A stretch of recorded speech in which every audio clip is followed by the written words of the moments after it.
Kainitan.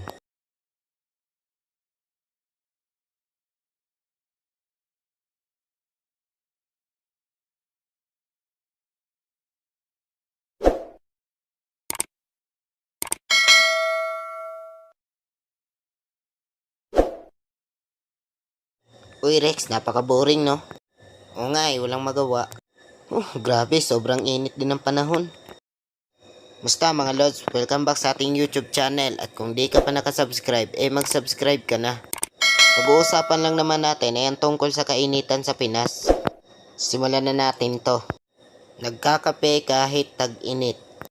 Ito yung una sa list natin dahil ito yung napaka-imposible na mangyari. Kasi, sino pa namang loko-loko ang magkakape tuwing tag-init, di ba? Siyempre, walang iba kundi yung tito ko. Oy tito, ano yan?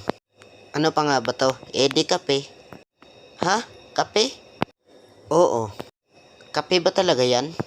Oo nga, paulit-ulit ka eh. Gusto mo hagis ko to sa'yo para malaman mo?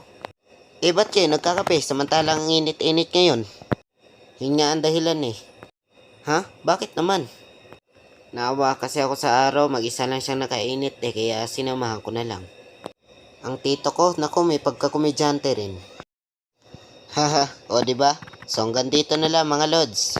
Sana nagustuhan nyo ang ating munting videos. Paalam!